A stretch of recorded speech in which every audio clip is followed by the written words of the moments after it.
നമസ്കാരം, ക്രൈംബ്രാഞ്ചിലേക്ക് സ്വാഗതം. ആദ്യം കാണാൻ പ്രധാന തലക്കെട്ടുകൾ. പ്രായപൂർത്തിയാകാത്ത കുട്ടികളെ പ്രകൃതി വിരുദ്ധ പീഡനത്തിനിരയാക്കിയ യുവാവ് പിടിയിൽ.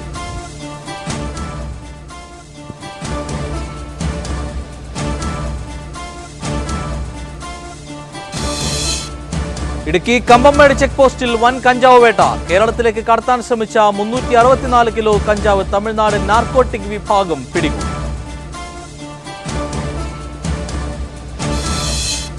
ഒൻപതാം ക്ലാസ്സുകാരിയെ ലൈംഗികമായി പീഡിപ്പിച്ച സംഭവത്തിൽ 3 പേർ പിടിയിൽ. എറണാകുളം കളമശ്ശേരിയിൽ സംഭവം. പിടിയിലായത് പെൺകുട്ടിയുടെ പിതാവിന്റെ സുഹൃത്തുക്കൾ.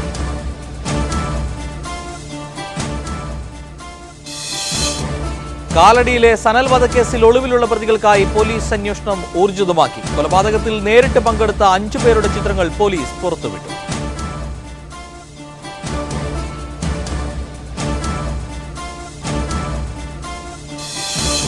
ഗുജറാത്തിലെ കച്ചിൽ ദുരൂഹ സാഹചര്യത്തിൽ BSF പിടിച്ചെടുത്ത ബോട്ട് പുറപ്പെട്ടത് കറാച്ചിയിൽ നിന്നെന്ന് സൂചന. മിന്നലാക്രമണത്തിന്റെ ദൃശ്യങ്ങൾ സൈന്യം കേന്ദ്ര സർക്കാരിന് കൈമാറി. ദൃശ്യങ്ങൾ പുറത്തുവിട്ടേക്കും.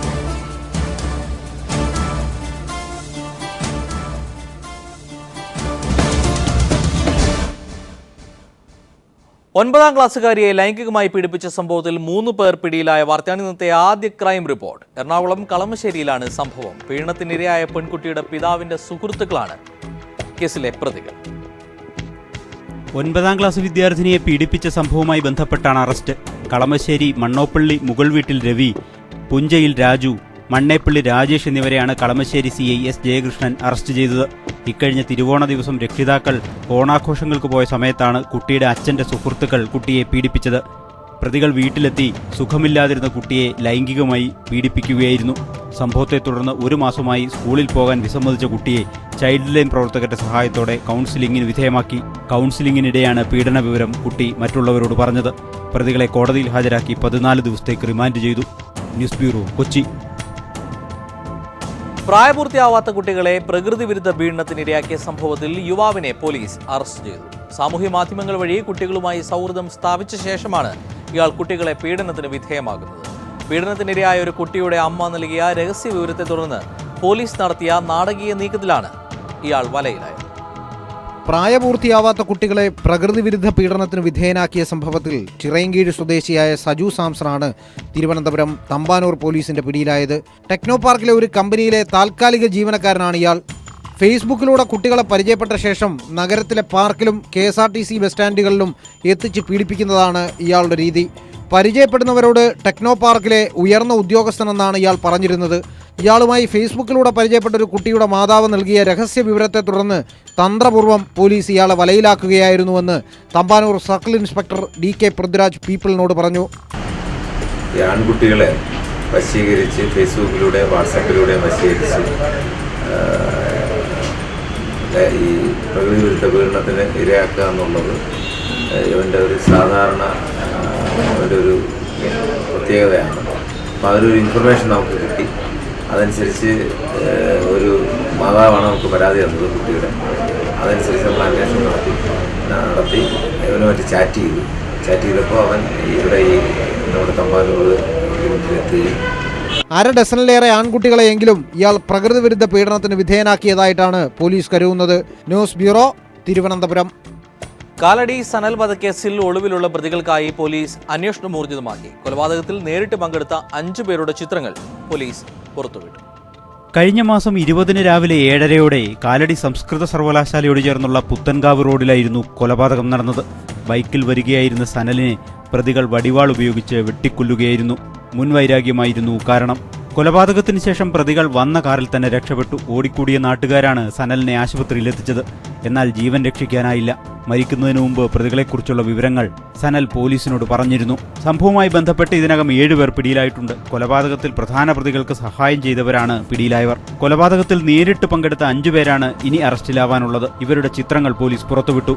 രതീഷ്, എൽദോ, ഗ്രിൻഡേഷ്, ടോണി, സുജിത്ത് എന്നിവരാണ് പിടിയിലാകാനുള്ളത്. പ്രതികൾക്കായി വനമേഖലയിൽ പോലീസ് അന്വേഷണം ഊർജിതമാക്കി. വനം വകുപ്പ് ഉദ്യോഗസ്ഥരുടെ സഹകരണത്തോടെയാണ് തിരച്ചിൽ നടത്തുന്നത്. മുൻപ് പല ക്രിമിനൽ കേസുകളിൽ ഉൾപ്പെട്ടിട്ടുള്ളവരാണ് പ്രതികൾ. വനമേഖലയിൽ ഒളിവിൽ കഴിഞ്ഞ് മുൻപരിചയം ഇവർക്കുണ്ടാകുമെന്നാണ് പോലീസിന്റെ നിഗമനം. 5 സ്ക്വാഡുകളായി തിരിഞ്ഞാണ് പോലീസ് പ്രതികൾക്കായി അന്വേഷണം നടത്തുന്നത്. News bureau, Kochi. അതിർത്തിയിൽ വൻ കഞ്ചാവ് വേട്ട. കേരളത്തിലേക്ക് കടത്താൻ ശ്രമിച്ച 364 കിലോ കഞ്ചാവ് ഇടുക്കി കമ്പംമേട് ചെക്ക് പോസ്റ്റിൽ തമിഴ്നാട് നാർക്കോട്ടിക് വിഭാഗം പിടികൂടി. തമിഴ്നാട് സ്വദേശികളായ 2 പേരെ അറസ്റ്റ് ചെയ്തിട്ടുണ്ട്. തമിഴ്നാട്ടിൽ നിന്നും കേരള വിപണി ലക്ഷ്യം വെച്ച് കൊണ്ടുവന്ന 364 കിലോ കഞ്ചാവാണ് പിടികൂടിയത്. പുതുപ്പെട്ടി സ്വദേശി ദേവിധരൻ, ഉത്തമപുരം സ്വദേശി കറുപ്പുസ്വാമി എന്നിവരുടെ പക്കൽ നിന്നാണ് കഞ്ചാവ് പിടിച്ചെടുത്തത്. തമിഴ്നാട് നാർക്കോട്ടിക് വിഭാഗത്തിന് ലഭിച്ച രഹസ്യവിവരത്തിന്റെ അടിസ്ഥാനത്തിൽ നടത്തിയ പരിശോധനയിലാണ് കഞ്ചാവ് കടത്തുകാർ വലയിലായത്. തമിഴ്നാട്ടിൽ നിന്നും ലോറിയിൽ കമ്പംമേട് ചെക്ക് പോസ്റ്റ് വഴി കേരളത്തിലേക്ക് കടത്താനായിരുന്നു പദ്ധതി. എന്നാൽ ചെക്ക് പോസ്റ്റിൽ തമിഴ്നാട് നാർക്കോട്ടിക് സംഘം വിരിച്ച വലയിൽ പ്രതികൾ കുടുങ്ങുകയായിരുന്നു. 40 ലക്ഷത്തോളം വിലമതിക്കുന്ന കഞ്ചാവാണ് പിടികൂടിയത്. Dindigul NIB DYSP Venkateswaran, inspector Mutharasan എന്നിവരുടെ നേതൃത്വത്തിലുള്ള സംഘമാണ് പ്രതികളെ പിടികൂടിയത്. ഇവരെ കോടതിയിൽ ഹാജരാക്കി റിമാൻഡ് ചെയ്തു. News bureau, Idukki. വ്യാജ സർട്ടിഫിക്കറ്റ് വിൽപ്പനയുമായി ബന്ധപ്പെട്ട് വൻ റാക്കറ്റ് പ്രവർത്തിക്കുന്നതായി പോലീസ്. പിടിയിലായ അജയന് 100-ലധികം ഫ്രാഞ്ചൈസികൾ സംസ്ഥാനത്തുള്ളതായും ഇവയിൽ 3 എണ്ണം അജയൻ നേരിട്ട് നടത്തുന്നുവെന്നും പോലീസ് പറയുന്നു. അജയകുമാറിന്റെ ബാങ്ക് അക്കൗണ്ടുകൾ പോലീസ് മരവിപ്പിച്ചിട്ടുണ്ട്. അന്വേഷണം കൂടുതൽ പേരിലേക്ക് നീളുകയാണ്. തലശ്ശേരിയിലെ വ്യാജ സർട്ടിഫിക്കറ്റ് ലോബിയുമായി ബന്ധപ്പെട്ട അന്വേഷണം കൂടുതൽ തലങ്ങളിലേക്ക് നീളുകയാണ്. 1993 മുതലുള്ള സൂചനകളുടെ അടിസ്ഥാനത്തിൽ പോലീസ് അന്വേഷണം വ്യാപിപ്പിച്ചു. 2009-ലും വ്യാജ സർട്ടിഫിക്കറ്റുമായി ബന്ധപ്പെട്ട് ആരോപണങ്ങൾ ഉയർന്നിരുന്നു. വ്യാജ സർട്ടിഫിക്കറ്റ് നിർമ്മാണവുമായി ബന്ധപ്പെട്ട് പിടിക്കപ്പെട്ട പിണറായി പാറപ്പുറം സ്വദേശി അജയകുമാറിന് 11 ഫ്രാഞ്ചൈസികൾ കേരളത്തിലുണ്ട്. ഇവയിൽ തലശ്ശേരി, കോട്ടക്കൽ, തിരുവനന്തപുരം എന്നീ 3 എണ്ണം അജയകുമാർ നേരിട്ട് നടത്തുന്നതായാണ് പോലീസിന് വിവരം ലഭിച്ചിട്ടുള്ളത്. കോട്ടക്കൽ സെന്റർ പിന്നീട് അടച്ചുപൂട്ടി. പോലീസ് തെളിവെടുപ്പിനായി അജയകുമാറിനെ തിരുവനന്തപുരത്തേക്ക് കൊണ്ടുപോയിരിക്കുകയാണ്. വൻ റാക്കറ്റാണ് സർട്ടിഫിക്കറ്റ് വിതരണത്തിൽ കണ്ണികളായി പ്രവർത്തിക്കുന്നതെന്നും കാർഷിക സഹകരണ ബാങ്കുകളിലടക്കം പല സ്ഥാപനങ്ങളിലും വിദേശത്തും ഈ സർട്ടിഫിക്കറ്റുകൾ ഉപയോഗിച്ച് പ്രവേശനം നേടിയവരുണ്ടെന്നും അന്വേഷണ സംഘത്തിന് വിവരം ലഭിച്ചിട്ടുണ്ട്. അജയകുമാറുമായി ബന്ധപ്പെട്ട ഏജന്റുമാരിലും സഹായികളിലേക്കും അന്വേഷണം നീളും. അജയകുമാറിന്റെ ബാങ്ക് അക്കൗണ്ടുകളും അന്വേഷണ സംഘം മരവിപ്പിച്ചു കഴിഞ്ഞു. നേരത്തെ തലശ്ശേരി സെന്റർ റെയ്ഡ് ചെയ്ത് 500-ലധികം വ്യാജ സർട്ടിഫിക്കറ്റുകൾ പിടിച്ചെടുത്ത അന്വേഷണം UDF ഭരണകാലത്ത് അട്ടിമറിക്കപ്പെട്ടതായും ആരോപണങ്ങളുണ്ട്. News bureau, Kannur. കാസർഗോഡ് ജ്വല്ലറിയിൽ വൻ കവർച്ച നടന്ന സംഭവത്തിൽ പോലീസ് അന്വേഷണം പുരോഗമിക്കുന്നു. 4 കിലോ വെള്ളിയും 66 കിലോ സ്വർണവുമാണ് കഴിഞ്ഞ ദിവസം കൊള്ളയടിക്കപ്പെട്ടത്. ബേഡകം പോലീസ് സ്റ്റേഷൻ പരിധിയിൽ വരുന്ന കുണ്ടൻകുഴിയിലെ സുമംഗലി ജ്വല്ലറിയിലാണ് കവർച്ച നടന്നത്. ജ്വല്ലറിയുടെ ഷട്ടർ തകർത്ത് അകത്ത് പ്രവേശിച്ച കവർച്ചക്കാർ ലോക്കറുകളിൽ സൂക്ഷിച്ചിരുന്ന 4 കിലോഗ്രാം വെള്ളിയാഭരണങ്ങളും 56.25 പവൻ സ്വർണ്ണാഭരണങ്ങളും 10,000 രൂപയുമാണ് കവർച്ച ചെയ്തത്. Gold and silver merchants association Kasaragod ജില്ലാ ഭാരവാഹി കൂടിയായ അശോകന്റേതാണ് ജ്വല്ലറി. രാത്രിയിൽ നടന്ന കവർച്ച നേരം പുലർന്ന് ഏറെ വൈകിയാണ് പുറം ലോകം അറിയുന്നത്. ജ്വല്ലറികളിൽ മോഷണം നടത്തി മുൻപരിചയമുള്ള സംഘമാണ് കവർച്ചയ്ക്ക് പിന്നിലെന്ന് പോലീസ് സംശയിക്കുന്നു. വിരലടയാള വിദഗ്ധരും ഡോഗ് സ്ക്വാഡും അന്വേഷണത്തിന് പോലീസിനെ സഹായിക്കുന്നുണ്ട്. Kasaragod DYSP MV Sukumaran, Adoor inspector Siby Thomas എന്നിവരുൾപ്പെടെയുള്ള പോലീസ് ഉദ്യോഗസ്ഥർ സ്ഥലത്തെത്തി. ബേഡകം പോലീസ് കേസ് രജിസ്റ്റർ ചെയ്ത് അന്വേഷണം ആരംഭിച്ചു. ആദൂർ ഇൻസ്പെക്ടർ സിബി തോമസിനാണ് അന്വേഷണത്തിന്റെ മേൽനോട്ടം. News bureau, Kasaragod. പാക് തീവ്രവാദ ഭീഷണി നിലനിൽക്കെ ഗുജറാത്തിലെ കച്ച് തീരത്ത് നിന്ന് ഒരു പാക് ബോട്ട് ഇന്ത്യ കണ്ടെത്തി. ബോട്ടിലുണ്ടായിരുന്ന 9 പാകിസ്ഥാനികളെ പോലീസിന് കൈമാറി. ബോട്ടിൽ നിന്നും ആയുധങ്ങളൊന്നും കണ്ടെടുത്തിട്ടില്ല എന്ന് BSF അറിയിച്ചു. കഴിഞ്ഞ ദിവസം പഞ്ചാബിലെ അമൃതഞ്ചർ നദിയിൽ ഉപേക്ഷിക്കപ്പെട്ട നിലയിൽ പാക് ബോട്ട് കണ്ടെത്തിയിരുന്നു. പോർബന്ദർ തീരത്തു നിന്ന് 100 കിലോമീറ്റർ അകലെയാണ് പാക് ബോട്ട് കണ്ടെത്തിയത്. മത്സ്യബന്ധന സമയം അല്ലാതിരുന്നിട്ടും ബോട്ട് കടലിൽ കണ്ടെത്തിയതോടെ സംശയം തോന്നി BSF സമീപിക്കുകയായിരുന്നു. മതിയായ രേഖകളില്ലാതെ 9 പാകിസ്ഥാനികൾ ബോട്ടിലുണ്ടായിരുന്നു. ഇവരെ കരക്കെത്തിച്ച് പോലീസിന് കൈമാറി. ബോട്ടിൽ ഏതെങ്കിലും തരത്തിലുള്ള ആയുധമൊന്നും ഉണ്ടായിരുന്നില്ല. കണ്ടെത്തിയ പാകിസ്ഥാനികളെ ചോദ്യം ചെയ്തു വരുന്നു. ഇന്ത്യ പാക് സംഘർഷം നിലനിൽക്കുന്ന സാഹചര്യത്തിൽ ബോട്ട് കണ്ടെത്തിയതിനാൽ അതീവ സുരക്ഷാ സന്ദേശം ഉദ്യോഗസ്ഥർ നൽകുന്നുണ്ട്. കഴിഞ്ഞ ദിവസം ഇന്ത്യ പാക് അതിർത്തിയിലെ അമൃതസറിലെ നദിയിൽ നിന്നും ഉപേക്ഷിക്കപ്പെട്ട നിലയിൽ പാക് ബോട്ട് കണ്ടെത്തിയിരുന്നു. പക്ഷേ ഇതിൽ ആളുകളൊന്നും ഉണ്ടായിരുന്നില്ല. അതിർത്തി കടക്കാൻ തീവ്രവാദികൾ ഉപയോഗിച്ചതാണോ ബോട്ട് എന്ന സംശയമുണ്ടായതിനെ തുടർന്ന് പ്രദേശത്ത് ശക്തമായ പരിശോധനയും നടന്നു. News bureau, Delhi. വിവാദങ്ങൾ ഒഴിവാക്കാൻ സൈന്യം നടത്തിയ മിന്നൽ ആക്രമണത്തിന്റെ ദൃശ്യങ്ങൾ കേന്ദ്ര സർക്കാർ പുറത്തുവിട്ടേക്കുമെന്ന് സൂചന. കേന്ദ്രമന്ത്രിസഭാ ഉപസമിതി യോഗത്തിലും ഇക്കാര്യത്തിൽ ധാരണ എത്തിയതായാണ് വിവരം. 90 മിനിറ്റ് ദൈർഘ്യമുള്ള വീഡിയോ സൈന്യം സർക്കാരിന് നൽകിയെന്നാണ് റിപ്പോർട്ടുകൾ. അതേസമയം ഇന്ത്യ മിന്നൽ ആക്രമണം നടത്തിയെന്ന് സ്ഥിരീകരിക്കുന്ന ദൃക്സാക്ഷികളുടെ മൊഴി ഇന്ത്യൻ എക്സ്പ്രസ് പുറത്തുവിട്ടു. ഭീകരകേന്ദ്രങ്ങൾക്ക് നേരെ ഇന്ത്യ മിന്നലാക്രമണം നടത്തിയിട്ടില്ലെന്ന് പാകിസ്ഥാനിലും ചില അന്താരാഷ്ട്ര മാധ്യമങ്ങളിലും വന്ന വിവാദങ്ങൾ ഒഴിവാക്കാൻ സൈനിക നീക്കങ്ങളുടെ വീഡിയോ പരസ്യപ്പെടുത്താൻ സർക്കാർ ഒരുങ്ങുന്നുവെന്നാണ് ചില ദേശീയ മാധ്യമങ്ങൾ റിപ്പോർട്ട് നൽകുന്നത്. 90 മിനിറ്റ് ദൈർഘ്യമുള്ള വീഡിയോ സൈന്യം പ്രതിരോധ മന്ത്രാലയത്തിന് നൽകിയിരുന്നുവെന്നും സൂചനകളുണ്ട്. ഇന്ന് പ്രധാനമന്ത്രിയുടെ അധ്യക്ഷതയിൽ ചേർന്ന മന്ത്രിസഭാ ഉപസമിതി യോഗത്തിലും ഇക്കാര്യം ചർച്ചയായതായാണ് സൂചന. സൈനിക നീക്കം ലൈവായി ദില്ലിയിലിരുന്ന പ്രധാനമന്ത്രി കണ്ടിരുന്നുവെന്നും റിപ്പോർട്ടുകൾ ഉണ്ടായിരുന്നു. വിവാദങ്ങൾ ഒഴിവാക്കാൻ വീഡിയോ പരസ്യപ്പെടുത്താൻ കേന്ദ്ര സർക്കാർ തയ്യാറാകണമെന്ന് പ്രതിപക്ഷ കക്ഷികൾ ആവശ്യപ്പെട്ടിരുന്നു.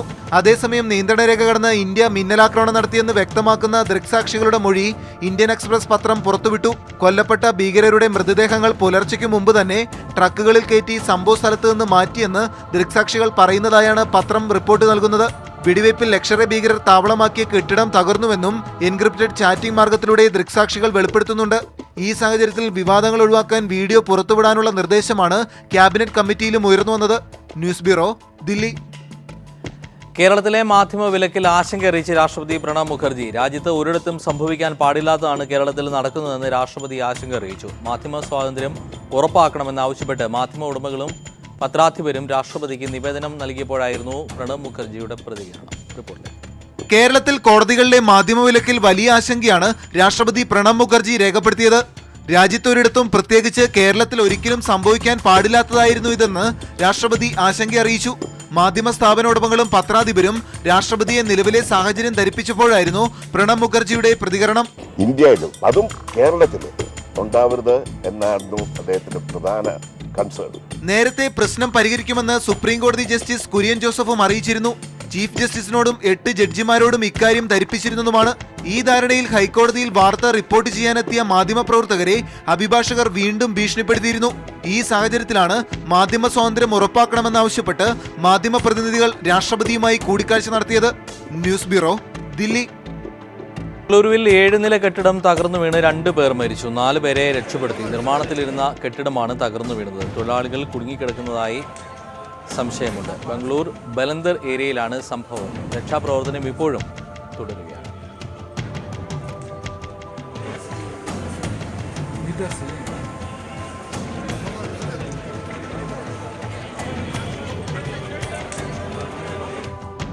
റിപ്പോർട്ടുകളിലേക്ക്. കെട്ടിടം ഉൾപ്പെടെയുള്ള സൗകര്യങ്ങൾ ഉണ്ടായിട്ടും കാസർഗോഡ് മലയോര മേഖലയിൽ പ്രവർത്തിക്കുന്ന കാറടുക്ക പ്രാഥമിക ആരോഗ്യ കേന്ദ്രത്തിൽ കിടത്തി ചികിത്സാ സൗകര്യം ലഭ്യമാക്കുന്നില്ലെന്ന് പരാതി.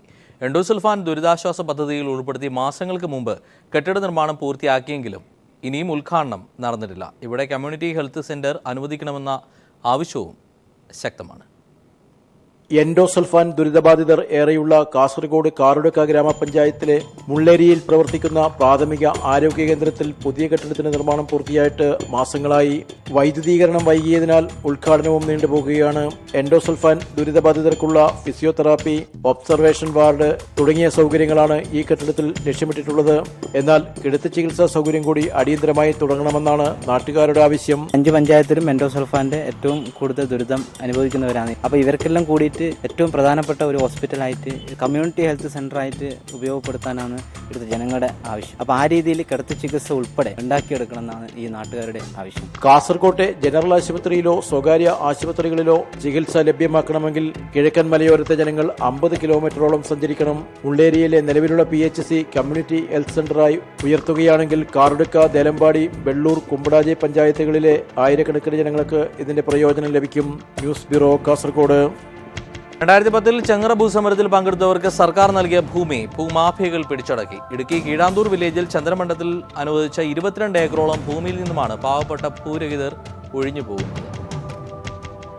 കഴിഞ്ഞ ഇടതു സർക്കാരിന്റെ കാലത്ത് ഇടുക്കി കീഴാന്തൂർ വില്ലേജിലെ ചന്ദ്രമണ്ഡലത്തിൽ 45 കുടുംബങ്ങൾക്കായി ഭൂമിയാണ് അനുവദിച്ചത്.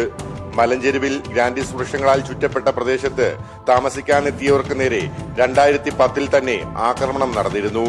എന്നാൽ 2016-ലെത്തുമ്പോൾ ഭൂമാഫിയയുടെയും വന്യജീവികളുടെയും ആക്രമണം ഭയന്ന് ഒരു കുടുംബം ഒഴികെ എല്ലാവരും ഈ ഭൂമിയിൽ നിന്നും പലായനം ചെയ്തു. വൈദ്യുതി പോലുമില്ലാത്ത ഇവിടെ കൊല്ലം പത്തനാപുരത്ത് നിന്നെത്തിയ സുകുമാരനും കുടുംബവും മാത്രമാണ് ഇന്നുള്ളത്.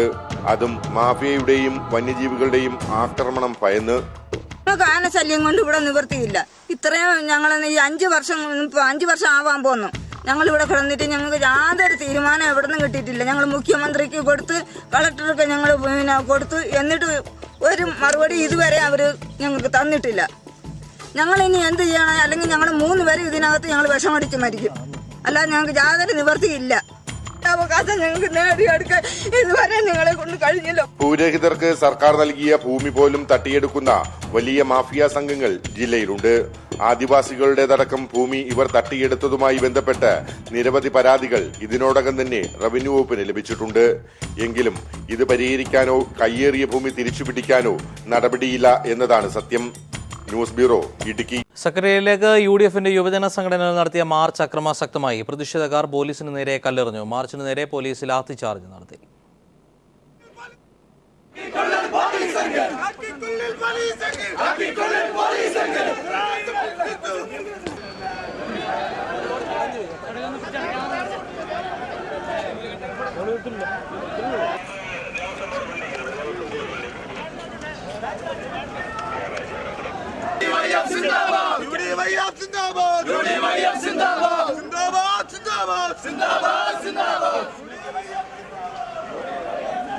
മറ്റു വാർത്തയിലേക്ക്. അവയവദാന പരാമർശത്തിൽ മാത്യു അച്ചാടനോട് ക്ഷമ ചോദിച്ച് നടൻ ശ്രീനിവാസൻ. തെറ്റായ വിവരത്തിന്റെ അടിസ്ഥാനത്തിലാണ് താൻ പരാമർശം നടത്തിയതെന്നും സംഭവത്തിൽ ഖേദം പ്രകടിപ്പിക്കുന്നുവെന്നും ശ്രീനിവാസൻ പറഞ്ഞു. ദിവസം എറണാകുളം പ്രസ് ക്ലബ്ബിലാണ് അവയവദാനം തട്ടിപ്പാണെന്ന് നടൻ ശ്രീനിവാസൻ പറഞ്ഞത്. ഹെലികോപ്റ്ററിൽ ഹൃദയം കൊണ്ടുവന്നതിന് വാർത്താപ്രാധാന്യം കിട്ടിയെന്നും ആ വ്യക്തി ഇപ്പോൾ ജീവിച്ചിരിപ്പുണ്ടോ എന്നുമായിരുന്നു ശ്രീനിവാസന്റെ വാക്കുകൾ. എന്നാൽ ഇതിനു പിന്നാലെ ശ്രീനിവാസന്റെ മറുപടിയുമായി ഹൃദയം മാറ്റിവെക്കൽ ശസ്ത്രക്രിയയ്ക്ക് വിധേയനായ മാത്യു അച്ചാടൻ രംഗത്തെത്തിയിരുന്നു. താങ്കൾ പരിഹസിക്കുന്ന ആൾ ഞാനാണ് എന്ന് മാത്യു അച്ചാടൻ ഫേസ്ബുക്കിൽ കുറിച്ചു. ഇത്തരം നിരുത്തരവാദപരമായ പരാമർശങ്ങൾ നടത്തി കരുണ പറ്റാത്ത മനസ്സുകളുടെ പ്രകാശം ഊതിക്കെടുത്തരുതെന്ന് അദ്ദേഹം അഭ്യർത്ഥിക്കുകയും ചെയ്തു. താങ്കളുടെ പ്രസ്താവന അവയവം ദാനം ചെയ്ത് മാതൃകയായവരെയും അത് സ്വീകരിച്ച് പൊതുജീവിതം നയിക്കുന്ന തന്നെ പോലുള്ളവരെയും ഏറെ സങ്കടപ്പെടുത്തുമെന്നും മാത്യു അച്ചാടൻ ഫേസ്ബുക്കിൽ കുറിച്ചു. കാര്യങ്ങൾ അന്വേഷിച്ചും പഠിച്ചും മനസ്സിലാക്കിയും പൊതുവേദികളിൽ അവതരിപ്പിക്കണമെന്ന് താങ്കളെപ്പോലുള്ള ഒരാളോട് പറയേണ്ടി വരുന്നതിൽ തനിക്ക് ഖേദമുണ്ട്. മരണത്തിനു മുന്നിൽ വിറങ്ങലിച്ചു നിൽക്കുമ്പോഴും മക്കളുടെ അവയവങ്ങൾ ദാനം ചെയ്ത മാതാപിതാക്കളുടെ നാടാണിതെന്നും മാത്യു അച്ചാടൻ ഫേസ്ബുക്കിൽ വികാരനിർഭരമായി കുറിച്ചു. അച്ചാടന്റെ FB പോസ്റ്റിന് പിന്നാലെയാണ് ശ്രീനിവാസൻ ഖേദപ്രകടനം നടത്തിയത്. തെറ്റായ വിവരത്തിന്റെ അടിസ്ഥാനത്തിലാണ് താൻ പരാമർശം നടത്തിയതെന്നും സംഭവത്തിൽ ഖേദം പ്രകടിപ്പിക്കുന്നുവെന്നും ശ്രീനിവാസൻ പറഞ്ഞു.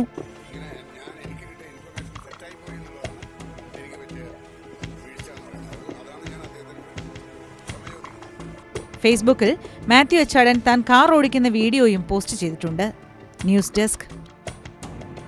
നിതീഷ് കടാര കൊലപാതക കേസിൽ യാദവ് സഹോദരന്മാർക്ക് 25 വർഷം കഠിന തടവ്. ഡൽഹി ഹൈക്കോടതി തട്ടിക്കൊണ്ടുപോകലിനും കൊലപാതകത്തിനും വിധിച്ച 25 വർഷം കഠിന തടവ് സുപ്രീം കോടതി ശരിവെക്കുകയായിരുന്നു.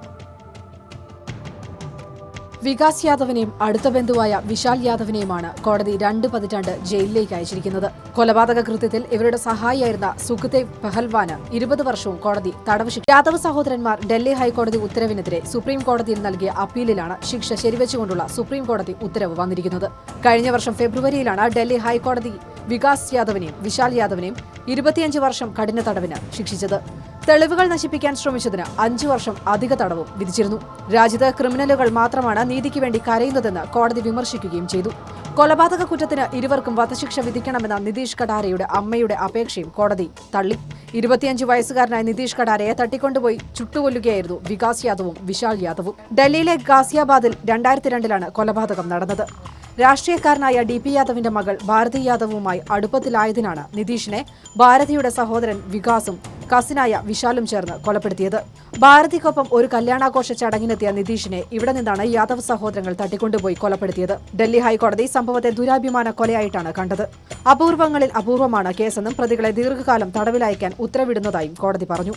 പശ്ചാത്തപിക്കാനും മാറ്റത്തിനും ഇരുവർക്കുമുള്ള അവസരം പൂർണ്ണമായും കൊട്ടിയടക്കാതിരിക്കാനാണ് വധശിക്ഷ നൽകാത്തതെന്നും കോടതി പറഞ്ഞു. നിതീഷിന്റെ കൊലപാതകത്തെ തുടർന്ന് ഉടൻ തന്നെ വികാസ് യാദവ് അറസ്റ്റ് ചെയ്യപ്പെട്ടിരുന്നു. 14 വർഷമായി ജയിലിലാണെന്ന് കാണിച്ചുകൊണ്ടാണ് ശിക്ഷാ ഇളവിന് വേണ്ടി വികാസ് കോടതിക്ക് മുന്നിലെത്തിയത്. News desk.